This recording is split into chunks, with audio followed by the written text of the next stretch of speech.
We are now going to talk about different miscellaneous points that you can work on to really develop in a better way. The first thing is, of course, to standardize everything you can. By example, use a CL project class instead of putting code in the project initialization. First, your code will not be visible in the executable. For those of you who don't know about that, if you use report and query, the use report and query option in your project, if you let the user define his own queries and his own reports, then several pieces of codes are visible if you use an hexadecimal editor on the executable.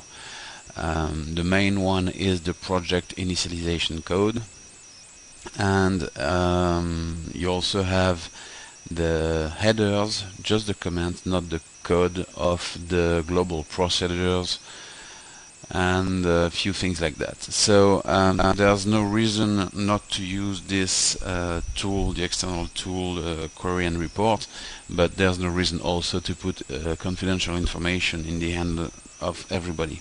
So a good idea is to use a class. In the project initialization code, you will have only the global variable and your call to a CL project and its initialization code, and that will be it. Also, you can reuse your CL project class more easily. You can use it in every one of your projects. Even if currently you are working only on one big project, you will have several other projects at some point, and being able to just call that class from somewhere else is going to be saving time. And you can do in that automatically general things like use a call to Init Parameter to store your application automatic value in an Ein of File. You know that you have this wonderful capability in WinDev to say to each window, remember your last opening position and size. Well, this is by default storing data in the registry, which means several things. First, that you're increasing the size of the registry and slowing down the system. Second, that if the system breaks and you have to reinstall the system, your application will lose all its automatic settings, compared to having that in Ein of File with your data. Well, you will keep your automatic settings. Also, you can set up another Ein of File for your values. That's something that I'm doing all the time. I have my my application name .ini, and in that I store everything I need for that specific application. That can be which database is open if I'm working on a multi-database application. It can be really information about what was done last time. I can use that as a sandbox to save temporary values. I can use that for many things, and I'm not polluting the registry, and I don't have any write access problem on system. I can use the same system on the WebDev application without any problem, and without having a write problem on the server. So it's something that is really working very well in all cases. You can do also some things like init random once and for all. I often find out that I need a random value from place to place in my application, and if the init random is already done, I don't have to take care of it, so I just put it in my initialization of the project, and that's it. So it's in my class, and I just forget about it. Now, on the same way, you can use a CLDB class to manage your database access. Even if you are just using Hyperfile Classic and you are not doing anything, you are saying, okay, I just want my data to be with my executable in the standard way. Well, you can do that with your CLDB class, and you can do everything else inside the CLDB class also. One thing that you should always do is call the hchange rep or hchange dir, perhaps in the English version. Why? Because if you don't, you are working in the current directory. And if you change the current directory, which you can do by using fdirect function, or by calling external tools like currently Outlook, some Outlook functions. Well, if the current directory changed, then afterwards you can't find your files anymore. If you do a hchange rep to your current directory in the first place, then you won't have any problem. The file system will work on that directory and not the current one. Now, of course, the exe directory in Vista is not allowed. It's something that you don't have the right to write in. So it's a good idea not to use it. So doing a hchange rep always to something else than the exe directory is perhaps a good idea once and for all. So even on other systems, it's not a good idea to do that without an hchange dir, because, well, the current directory can change in several cases. Also in the CLDB, you will call your hpass or your hopen with the password in it, and that will not be in the project code, so it won't be visible. So that's a very good idea to do that way. And remember, because of Vista changes, it's a very good idea not to try to write anything in the executable directory. So for all data files, including Ein of File, use something like sysrep sr appdata plus a subdir, of course. Create the subdir if it doesn't exist. You do that in your CL data also, or in your CL project. Well, the best thing would be to do it in the CL project, and that's the first thing you do. You create your own subdirectory name after your project, and after that you use that in the setup for the Ein of File and the setup for the data files. This way you have one place with everything in it, and you can save all that very easily. Also, it's a very good idea to do that this way, because it's the same in test and executable mode. You are not working in a current directory that changed, you are working in a fixed directory that you set up yourself at the beginning. And it works on all systems. Another thing that you should work on to really have a good development strategy is to learn how to fail gracefully. There will be errors in your application, that's for sure. There will be something either in your code or in the way the machine is set up, or hardware failure, or anything. So typically when that happens, the user has a very techy, barbaric message with lots of information that he doesn't understand, and well, it's frightening for this user, and they're not happy with that. So as much as you can, when you see that it's a place where there's a possibility for error, by example, you are doing a process on an external drive, CD-ROM, anything like that. First thing, before displaying a message, analyze the error message and value before displaying it, and display a corresponding friendly message, something that is understandable by the user. So after that, of course, you keep all the details, and you propose to send the details to the support. Tech support is there for that.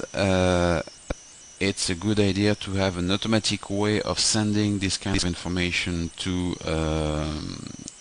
the support, and not relying on the customer to do so. the famous Microsoft, this failed, do you want to send information to Microsoft, is the good way to go. So to do that, either you do that by email, and in that case you should at the beginning try to do it with your own SMTP server to send the message, in order not to have to ask the user to enter any information, including password for his email, in the system, which some users are reluctant to do, because they don't know if you're not going to just take that password and use it to access their email. Clearly there's some paranoia out there, and there's some good reason for that. So try first with your own SMTP server. If that doesn't work because, well, the user is on a web connection that allows only their own SMTP server, then ask at that point only for their SMTP information. Now, it's better not to use emails for that because of this kind of problem. So if you can, try to do that via something else like an HTTP request, or even FTP, file sent via FTP.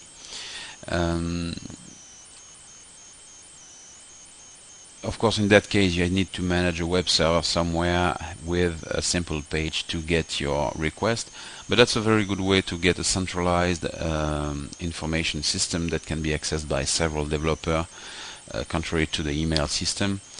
So it's a very good practice to have this kind of system in place when you reach a significant number of users.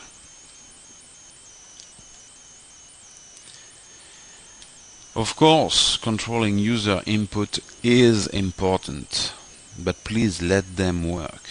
I've seen some software out there that was so controlling that the user were really prevented to do some meaningful work most of the time. By example, the users are often interrupted. We all are. So the phone is ringing, you need to access some information, but you can't access it because you're in a window and it's a modal window, and you cannot do anything else till you've not done with that process, or you have to cancel and you lose all your data, and so on and so forth. Does that remind you of something? Okay. It's something that happens in many software, and you don't want to do that, because generally your software is the one where they need to access data and they need to be able to do other things at the same time. So that's something that you should think about when you are coding.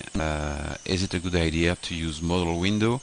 Of course, non-modal window are much more complex to manage, but somebody has to be bothered. It's either you or it's the user.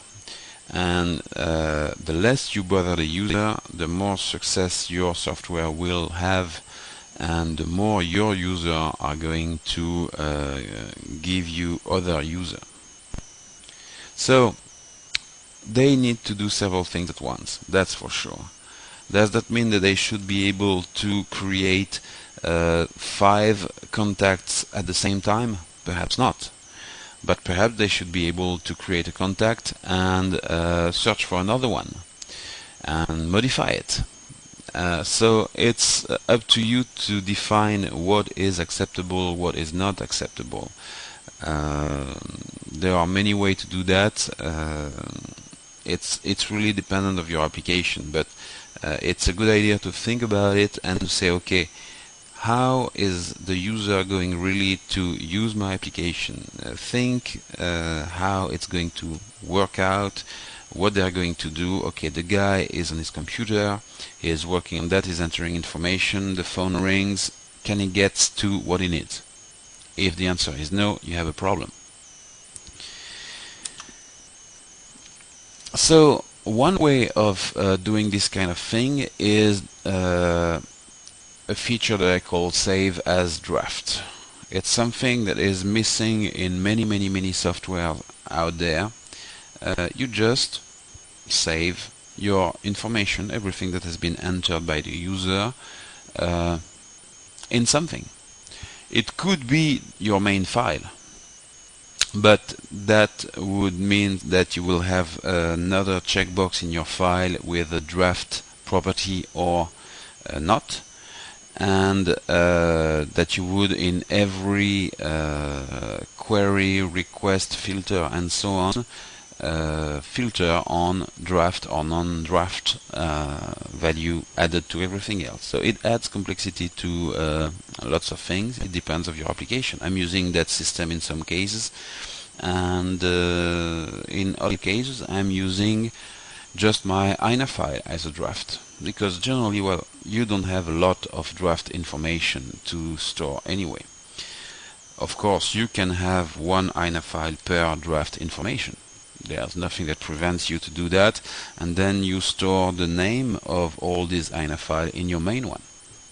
When the user resumes his normal work, either he comes back in the contact creation, then you have automatically a read in the Ein of File. Is there anything as draft in the Ein of File for contact creation? Yes. Message the user, you started to create a contact form already. Do you want to resume that creation with your previous data? Do you want to delete that previous data? Do you want to create a new form? And that's something that works very well. People like it because, well, they can interrupt things and it's not lost, and they can really work more efficiently. So that's one way of doing things, even in a Modal Windows system. That works well. They still have to get out of what they were doing, but they will not lose their data. So, of course, people also need to leave without finishing input. The phone rings, your kid is sick, you have to come get it at school. Anybody ever heard that? Yeah? Okay, I guess so. So you need to leave, but you're in the middle of entering this important company with 5 contacts or 10 contacts and so on. Can you leave your software open with that? Sure. Is your software going to remain open? Not sure. Perhaps it's going to be stopped because there's an update of the database. Perhaps it's going to be stopped because there's no power in the office. So can you just leave and lose your data? That's not really acceptable also. So save as draft automatically is even greater than just save as draft. Save as draft is a feature that you could have everywhere in all your windows, and save as draft automatically is, okay, you leave all that open. After 10 minutes or every 5 minutes your work is saved as draft automatically. If you have a crash, your data is there. When you start the program a second time, you're going to have a list of all the draft things. There should be only one generally, but you can have 2 or 3 of them eventually, saying, okay, this is what you have in your sandbox. Do you want to start with that? And that's it. It's not really complex to implement, and it's something that really the user love. Let's have a look at a list really of points that really have no relation one with the other, but they are all extremely important if you want to work in good conditions. For your data access, this is the recommendation directly from PCSoft. You will be able to find it in the help file directly. To read your data, you should use queries when you want to get a big number of records. So if you need 50, 100, 200 records, it is more efficient to use queries. So use queries. If you want just 1 or 2 records, then hread seek, hread first, hread next should be used instead. It takes clearly, from what they say, less time for 1 or 2 records to do a direct access than to go through the query that is going to be transformed in a direct access. Then to write in your file, you should use hadd, hmodify, and hdelete, and not use queries. Again, it's recommendation from PCSoft directly. Now, why would that be? Well, remember that with hadd, hmodify, hdelete, you can manage locks on record. You can work this way to avoid problem with two people writing in the same record, and so on and so forth. And all that is not available in queries. So if only for that, you should use hadd, hmodify, hdelete for your data access when you're writing. Then, for the queries, in my experience, it is much better to use the query editor than to write your query as a string and execute it afterwards. Why? Well, there are several reasons. First, if you do changes in your analysis, and you are going to do changes in your analysis, and you're going to do changes on the files on which your queries are based, well, if you use the query editor, then your changes in the analysis are automatically done also inside the query itself. It is not true if you're writing a query, select all from this file where this equal that and all that in text in your code and execute it later. In that case, each time you do a change in the analysis, you have to review your whole code to look for everything that you could have missed. So only for that you should use the query editor. Also, with the query editor, you automatically get the auto-completion feature in your code, which means that when you want to set the value of one field of your query inside one field of your window, well, you do query name dot, and you have the list of all the fields of your query, which of course is not available if you do it by pure code string inside your project. There are less chances of a mistake in the query itself. Well, clearly, if you write a query by hand in a string, then everything, every comma, every name, everything has to be absolutely perfect for it to work at execution time. And the problem is that the compiler is not going to tell you anything about it. It's just going to the query is just going to work or not work, and you're going to have results that you will have to evaluate yourself. It's going to be much more difficult to debug. So really, the queries should be done using the query editor. Now, if you're telling me that you need queries that are so complex that the query editor is not able to make them, then I strongly suggest that you use another method, use simpler queries and some code afterwards, because if they are so complex, there's a good chance that in one database or another they're not going to work the way you want, and again you will be in big trouble to debug them. I refer you to my debug course where this is analyzed in detail. In tables and loopers, do not use the integrated query possibility. Use outside regular queries. Why? Well, when you start doing a window, it's all well and good, and you are very often putting a table and then saying, oh, okay, I can create a query right there, perfect.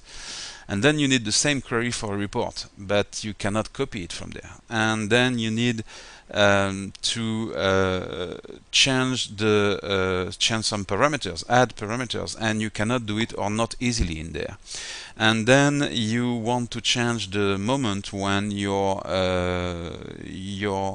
table or looper is going to be initialized, or how, and you cannot do it easily like that. If you're using an outside regular query, do an hexecute query and then loop on your query to fill your table or looper. It's going to add a few lines of code to your project, which is done in about 1.5 minutes for a table or looper, and after that you will be able to call it from where you want, when you want, modify it, add parameters, do this, do that, you will have the full powerful possibilities of the query, which is not true with the inside query.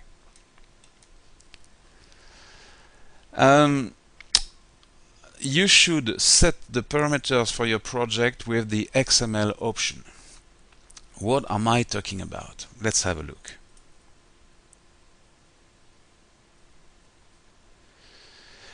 This is done in my classes already, so if you use my classes as I recommended it, you will not have to do anything. It's done automatically for you.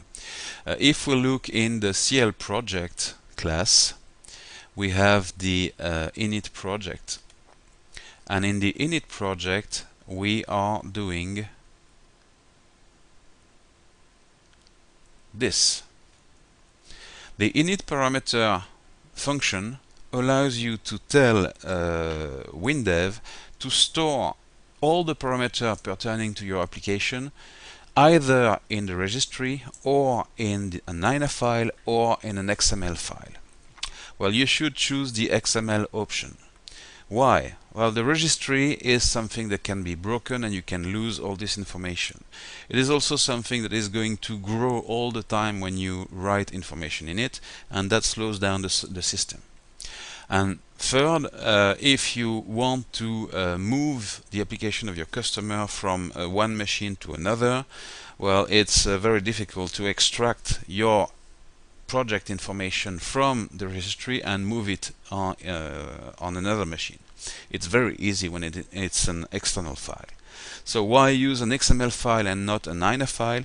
Well, because an Ein of File is limited to 64K, and with the number of windows and parameters that you write in it, it's a limit that you can reach quite fast. So the best option is this. It's just a small trick, but it solves a lot of problems. And if you're using my class, you already have the management of the possible error that occurs when the XML file is broken. So basically, you're good to go.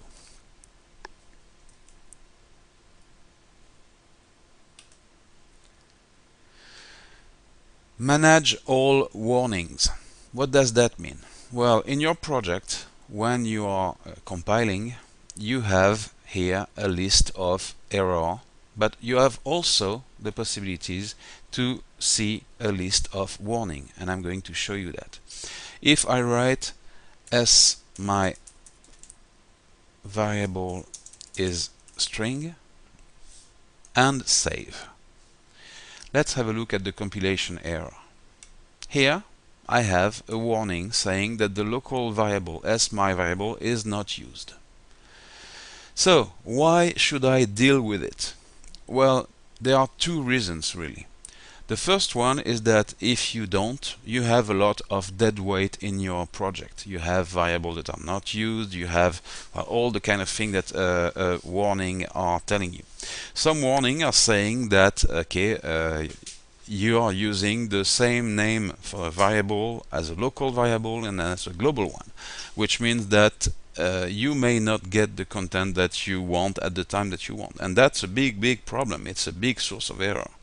So you should rename your variable. You should, and that's a problem that you won't have if you use the charter with the local variable prefixes and all that. But in any case, you should always deal with your all your warning, because what they are saying is that the compiler is not sure that's a mistake, but it may be a logical mistake, it may be just dead weight, it may be a different thing, but you should remove that. The second reason why you should remove that is that because if you don't, you end up with potentially hundreds of warnings, and then you have some compilation error that are lost in the middle, and you can't see anything in there. In my project, I always have 0 warning and 0 compilation error when I test something. Always. Of course, if I'm in the middle of modifying 300 lines of code, I may have a few error warning because I'm in the process of changing them. But never when I test, never when I send a project to a user. So excuse me, I'm going to immediately remove this because yeah, I may have a little problem psychologically, but I cannot stand to see this kind of thing standing around for nothing.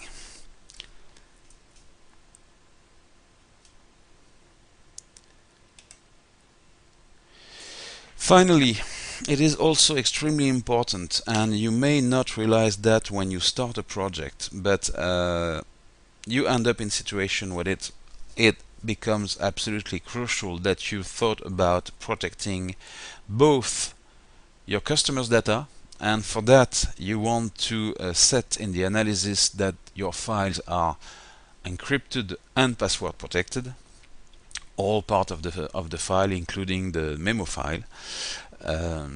This way your data is protected. It makes me really mad each time I hear about one of these company on the web has the server hacked, and suddenly the customer data is available to the hackers. What the hell?